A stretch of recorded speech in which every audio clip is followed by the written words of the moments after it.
नमस्कार, knocking-news.com में आपका स्वागत है। मैं हूं गिरिजेश वशिष्ठ। सोने चांदी की बहुत सारी बातें हो रही हैं और सोना चांदी नीचे आते जा रहा है। ऊपर गया था, कभी एकदम से ऊपर गया, कभी एकदम से गिर गया। ये सब हो रहा है। तो हो क्यों रहा है? इसलिए हो रहा है क्योंकि ये सट्टेबाजी की धातुएं हैं भैया। इस धातु के जो ऊपर नीचे जाने के कायदे हैं वो अजीब व गरीब हैं, क्योंकि कोई भी फैक्टर इनको ऊपर कर देता है, नीचे कर देता है। भाई एक चीज है, अर्थशास्त्र में कहा जाता है डिमांड और सप्लाई का नियम, लेकिन इसकी डिमांड और सप्लाई अजीबोगरीब चीजों से तय होती है।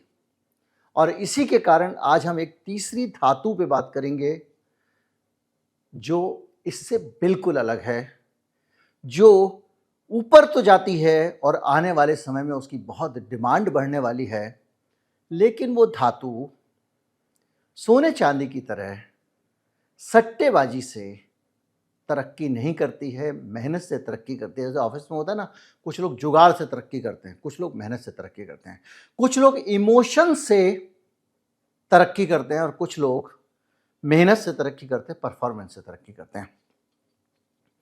क्या है कहानी सोने चांदी की फ्लक्चुएशन की? इसको अगर आप समझें तो सबसे बड़ी बात यह है कि सोना चांदी के साथ क्या होता है कि ये जरा सा कुछ हो गया, वो ट्रंप की उसके साथ में कट्टा हो गई तो गड़बड़ हो जाएगा, ऊपर नीचे कुछ हो जाएगा। किसी देश ने सोना खरीद लिया, ऊपर नीचे हो जाएगा। किसी ने बेच ही दिया तो ऊपर नीचे हो जाएगा। डॉलर बढ़ जाए तो नीचे हो जाएगा। यानी कोई भी चीज से ऊपर नीचे हो जाएगा, क्योंकि ये जो रुपया, ये जो सोना है और चांदी है, ये इनकी एक ऐसी वैल्यू है कि लोग इसको एक तरह से ट्रेड करते हैं, इसका सट्टा करते हैं। जैसे शेयर के साथ होता है, किसी ने जरा पूछ लिया तो भाव बढ़ गया, किसी ने इग्नोर कर दिया, भाव गिर गया। तो ऐसे गड़बड़ टाइप की किसी घोड़े पे आप सवारी करोगे जिसका यही भरोसा नहीं कि अगले कदम में गिरेगा या उठेगा। आप अंदाजा ही लगाते रहो कि जियोपॉलिटिकल सिचुएशन ये हो रही है, अब तो ये हो गया, अब वहां पर वॉर रुक गया, अब अगर ट्रंप का इससे समझौता हो गया तो आपने तो पैसे लगाए हुए हैं भाई लाखों रुपए, और चीन और ट्रंप का समझौता हो गया, अरे समझौता हो गया, अब तो डॉलर मजबूत हो जाएगा, बेच दो। नहीं बेच पाए, टाइम पे लेट हो गया तो गए काम से, क्योंकि दूसरा आदमी वहां बैठा हुआ है। उसने, मैंने कल आपको बताया था, एल्गोरिदम के साथ खेल रहा है वो। उसने एल्गोरिदम में सेट किया हुआ है, जैसे ही ब्रेकिंग न्यूज आएगी कि ट्रंप शी का समझौता हुआ, बेच देना। अब उसने तो बेच दी, उसका तो माइक्रो सेकंड में फैसला हो गया और नीचे आ गई। अब आप परेशान हो रहे हो। तो ये सारे के सारे दोनों धातुएं जो हैं सट्टेबाजी की धातु हैं। लेकिन आज हम बात करेंगे ऐसी धातु की जो सट्टेबाजी से नहीं, अपनी मांग से, जिसकी पूछ के कारण उसका भाव बढ़ा है। उसका भाव भी बढ़ा है, लेकिन उसका भाव इमोशनल कारण से नहीं बढ़ा है, उसकी पूछ के कारण बढ़ा है, क्योंकि उसकी जरूरत है इसलिए बढ़ा है। तो वो धातु है तांबा। तांबा की आज हम बात करते हैं और तांबा किस तरह ऊपर नीचे जाता है। अभी दिवाली के बाद की उठापट अगर आप देख लें तो सोना जो है वो 5% गिर गया, चांदी 9% गिर गई, लेकिन तांबा 2.4% ही गिरा है। तांबा कम पैसे में आप ज्यादा खरीद सकते हो, सोना ज्यादा पैसे में जरा सा खरीद सकते हो। तो क्या तांबा आप खरीद के घर में रखोगे? सोना तो रख लोगे। आप कहोगे कैसी कैसी अजीब बातें कर रहे हैं। लेकिन जैसे आप डिजिटल गोल्ड खरीदते हो, जैसे आप MCX में जाके सोने की ट्रेडिंग करते हो, वैसे आप तांबे की भी कर सकते हो। कागजों में सोना भी खरीद सकते हो, चांदी भी खरीद सकते हो, तांबा भी खरीद सकते हो। तो अब हम ये बात करेंगे कि किस तरह से तांबे की भूमिका मजबूत है इन्वेस्टमेंट की दुनिया में भी। तांबा एक तरह का स्टेबलाइजर है। तांबे के साथ ये नहीं होता भाई दिवाली आ गई तो जोश में आ गए लोग तो सोना बढ़ गया। बिकना शुरू नहीं हुआ है, बढ़ पहले ही गया। दिवाली से पहले खरीदारी हुई, डॉलर इंडेक्स बढ़ गया, तांबा जो है वो गिर गया। फेड ने जो है ब्याज कम कर दिए, वो तांबा चढ़ गया। ऐसा तो तांबे के साथ नहीं होता। ये सब किसके साथ? सोना चांदी के साथ होता है। तो सीधी सीधी चाल कौन चलता है? तांबा चलता है। और तांबे का आने वाले समय में इज्जत क्या रहने वाली, इससे अंदाजा लगाइए। क्योंकि तांबे की सप्लाई एकदम स्थिर है। दुनिया में तांबा उतना ही बनेगा जितना बन रहा है, कम हो जाएगा, ज़्यादा नहीं होगा। क्यों? क्योंकि तांबे की कोई नई खदान फिलहाल निकलने वाली नहीं है। नई खदान निकलने में भी एक लंबा समय लगता है, उसमें एनवायरनमेंट अप्रूवल लेनी पड़ती है, दूसरी चीज़ें लेनी पड़ती हैं। तो जो खदान हैं उन्हीं से तांबा निकल रहा है। सबसे ज़्यादा तांबा धरती पर आता पेरू से। पेरू नामक देश आपने सुना होगा, बहुत पढ़ा होगा उसके बारे में। और वहाँ पर भी अब तांबा निकलना धीरे धीरे कम हो रहा है, क्योंकि वहाँ पर जल संकट खड़ा हो गया है तांबे के खनन के कारण। और तांबे को खोदा नहीं जा सकता पानी के बगैर, उसके लिए पानी की ज़रूरत पड़ती है। तो तांबे से जो सप्लाई है वो स्थिर है। वहाँ कोई जियोपॉलिटिकल झटका नहीं लगता है कि भैया तांबा पेरू में आज ये हो गया, राजनीतिक परिस्थिति हो गई, ट्रंप ने ये बोल दिया, तेल में ये लगा दिया, जैसे सारी चीज़ों को था। तांबे को कोई मतलब नहीं है, बढ़ता रहता है। और उसमें ये देखिए कि जब, और तांबे को कोई होर्डिंग भी नहीं कर सकता, क्योंकि बहुत सारा, भाई सोना तो उन्होंने उठा के तिजोरी में डाल दिया तो होर्डिंग हो गई, भाई महंगा आएगा तो बेच देंगे। तांबे के साथ तो ये टनों में खरीदते हैं लोग और टनों में बेचते हैं, क्विंटलों में, टनों में, तो वो भी नहीं है। तो कुल मिला के तांबे की जो कीमत तय होती है वो होती है सचमुच डिमांड सप्लाई से। 2025 में तांबे की कीमतें रिकॉर्ड तेज़ी से बढ़ी हैं। सोना चांदी की तरह उछली नहीं है, लेकिन बढ़ी हैं। उदाहरण के लिए सोना चांदी की मूल्य वृद्धि 55% तक के आसपास पहुंच गई थी, लेकिन इस तरह से उल्का पिंड की तरह से ये नहीं पहुंची है। इसकी जो पूरी तांबे की कहानी है ये डिमांड सप्लाई से जुड़ी है। इतना तो आप समझ गए। लेकिन अब सप्लाई का भी मैंने आपको बताया कि पेरू में लिमिटेड तरीके से बनता है, उसको और बनाया नहीं जा सकता। तो हम आएंगे और ये समझेंगे कि तांबे की डिमांड क्यों बढ़ने वाली है। दुनिया में एक बड़ा बदलाव आप देख रहे हैं कि जो कारें हैं अब उनको पूरी ताकत लगा के सरकारें, सोचिए भारत में सरकार तेल से, पेट्रोल से टैक्स कमा के पैसे बनाती है, उसकी जगह आदमी बिजली की गाड़ी खरीद रहा है ईवी पे, उस पे सरकार को वो वाला टैक्स तो नहीं मिलता जो पेट्रोल और डीजल वाला है। तो सरकार उस नुकसान को उठा के भी ईवी को बढ़ावा दे रही है, कई जगह सब्सिडी दे रही है, ये कर रही है।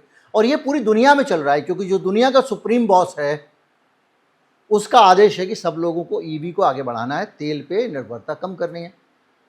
तो जब ईवी आगे बढ़ेगी तो ईवी के अंदर तांबा बहुत ज़्यादा लगता है। कैसे? पेट्रोल कार जो होती है उसमें भी इलेक्ट्रिकल वायरिंग होती है, उसमें भी कॉपर होता है। एक सामान्य जो पेट्रोल की गाड़ी है या डीजल की गाड़ी है उसमें 20 से 25 किलो तांबे की ज़रूरत होती है, जबकि एक ईवी में 80 से 85 किलो तांबा लगता है, यानी करीब करीब 4 गुना या उससे ज़्यादा तांबा। अब आप सोचिए, ये इंटरनेशनल एनर्जी एजेंसी रिपोर्ट 2024 है जिसकी ये रिपोर्ट है।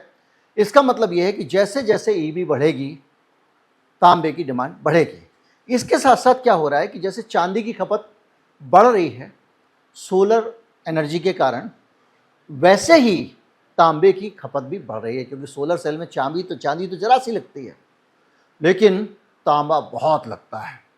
और हालत ये है कि 1 मेगावाट के सोलर पैनल में 4 टन तांबे की ज़रूरत होती है। इसका मतलब दुनिया भर में जितना ग्रीन एनर्जी मिशन चल रहा है इसमें दे तांबा लगने वाला है, यानी फ्यूचर तांबे की डिमांड का है। उत्पादन तांबे का कितना हो रहा है?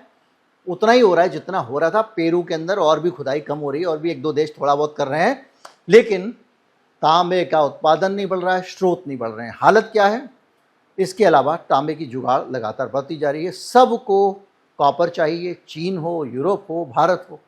तो ये जो कॉपर है ये कैसे पाए, ये बड़ा सवाल है। तो जब किसी चीज़ की सप्लाई कम होती है, उसकी डिमांड ज़्यादा होती है, तो उसका दाम बढ़ता है, उसकी पूंछ बढ़ती है, उसकी इज्जत बढ़ती है। तो अगर आप लंबे समय के लिए कुछ इन्वेस्ट करने जा रहे हो, मैं इन्वेस्टमेंट की सलाह नहीं देता हूँ, अपने दिमाग से करना, तो आप ये मान के चलो कि सोना चांदी के साथ थोड़ा तांबा भी रख लो। जब आपको पटक पटक के सोना या चांदी मारेंगे या उछालेंगे, उस बीच में तांबा शांति से आपका साथ दे रहा होगा।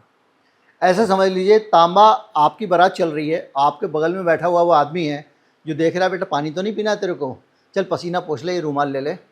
और सोना चांदी बारात में आगे उछल उछल के दारू पी के नाचने वाले बाराती हैं जिसको दूल्हे से कोई मतलब नहीं है, गिरे पड़े कुछ भी हो। कहो तो वो बारात में जो है मजा मान दें, एकदम आनंद ही आनंद भर दें, और कहो तो बारात को ऐसा सत्यानाश कर दें, कुछ गड़बड़ गुड़ गोबर कर दें, क्या कर दें, वो घोड़े को पेट्रोल लगा दें, भगवान जाने, कुछ भी कर सकते हैं। तो सोना चांदी वो बाराती है उछलने वाला जिस पे सबकी नज़र रहती है, लेकिन तांबा जो है वो शांति से बैठा हुआ है। अब हालत ये है कि ये जो डिमांड सप्लाई का गैप है बहुत ज़्यादा है, और कॉपर की सालाना मांग 36 मिलियन टन तक पहुंच सकती है। और आज डेटा सेंटर जो बन रहे हैं वो उनका बैकबोन भी तांबा है। डाटा सेंटर कौन से है? जहां पर पूरा डेटा इकट्ठा, इंटरनेट जो अब वीडियो आप देख रहे हो जहां पे रखी हुई है। और डाटा सेंटर के अंदर जो तांबे का, मैं डाटा बोलता था, मुझे किसी ने करेक्ट किया, आप जैसे दर्शकों ने, अच्छा लगा मुझे, व्हाट्सएप पे बाकायदा। मैंने कहा साहब दोनों इस्तेमाल होता है? बोले ना, डेटा इस्तेमाल होता है। तो साहब तांबे की इस एआई की दुनिया में बहुत ज़्यादा डिमांड होने वाली है, क्योंकि जैसे जैसे एआई का इस्तेमाल बढ़ेगा तांबे की ज़रूरत बहुत बढ़ेगी। इसके कारण तांबे की डिमांड सप्लाई का अंतर बहुत ज़्यादा हो जा रहा है। आंकड़ों को देखें, हर साल 2 से 3% के आसपास तांबे की डिमांड बढ़ रही है और 25% तक 2030 तक इसकी डिमांड बढ़ जाएगी। यानी आज जितना तांबा खरीदा जा रहा है, ये 25% 2030 तक 5 साल में खरीदा जाएगा, बढ़ जाएगा कुल मिलाकर। यानी खदानें वही हैं, 5-7 साल में डिमांड सप्लाई का गैप लगातार बढ़ा है। World copper study report 2025। इसका मतलब ये है कि तांबा आने वाले समय की सबसे ज़रूरी धातु है। अगर आप तांबा बनाने वाली कंपनियों के शेयर का हाल देखेंगे तो सोने चांदी से कहीं ज़्यादा रिटर्न उन्होंने दिया है। स्क्रीन पे स्क्रीनशॉट लगा रहा हूँ।